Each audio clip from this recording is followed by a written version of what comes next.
আব্দুল্লাহ ইবনে আব্বাস রাদিয়াল্লাহু তাআলা আনহুমা বলেন, আমারাল্লাহু নিসাআল মুমিনিনা ইযা খারাজনা মিন বুয়ুতিহিন্না ফি হাজা আই ইউগাত্তিনা উজুহাহুন্না মিন ফাওকি রুউসিহিন্না বিল জালাবিব।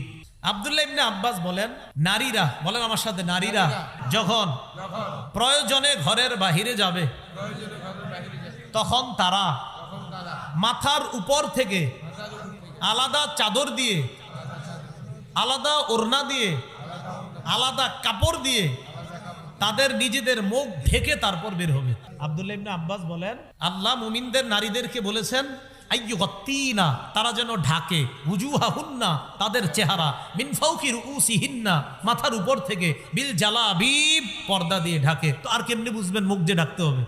তাহলে বুঝে থাকলে বলেন, পর্দা কি মুখ সহ না মুখ ছাড়া? মুখ সহ। মুখ সহ। এরপরে দেখেন যে হুজুর মুখ সহ পর্দা কইরা বাইর হইলে লাভ কি? আল্লাহ বলেন, হ্যাঁ লাভ আছে। জালিকা আদনা আইয়ুরাফনা, কয় এতে নারীদেরকে চেনা সহজ হবে। দেখেন কিভাবে আমাদের মা বোনরা যখন বোরকা পর্দা পরে রাস্তায় বের হয়, আমরা বুঝি হয়তো কারো খালা হবে, না হয় কারো মা হবে, না হয় কারো বোন হবে, না হয় কারো সম্মানিতা স্ত্রী হবে।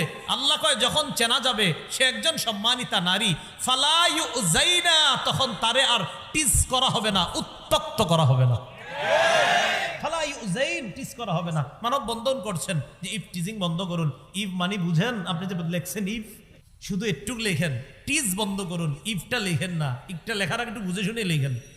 আল্লাহ বলছেন নারীদেরকে যখন চেনা যাবে সে একজন সম্মানিতা পবিত্র নারী, পর্দানিশীন নারী, ফালাই উজাইন, তাকে উত্তক্ত করা হবে না।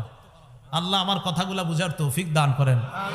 ইব নিয়ে আমি কি বুঝাতে চাই এটা শিক্ষিত সমাজ ভালো করে বুঝবে। একটু ডিকশনারিটা খুইলেন যে ইব মানে কি। আচ্ছা এবার যাই সূরা আহজাবের 53 নম্বর আয়াতে। এই আয়াতটা মন দিয়ে ভালো করে বুঝেন। নবীর সাহাবীদেরকে মাঝে মাঝে নবীজি প্রয়োজনে নবীর বিবিদের কাছে পাঠাইতেন, মানে আমাদের আম্মাজানদের কাছে, উম্মুল মুমিনিনদের কাছে। যাও তোমার ওই আম্মাজানের কাছে গিয়ে বলবা ওই জিনিসটা প্রয়োজন দিতে বলবা। তো বিবিরা ঘরের ভিতরে আছে। আল্লাহ বলেন, ওয়া ইযা সাআলতুমুহুন্না মাতাআন ফাসআলুহুন্না মিন ওয়ারাই হিজাব। তোমরা যখন তাদের কাছে প্রয়োজনীয় কিছু চাও পর্দার আড়াল থেকে চাও।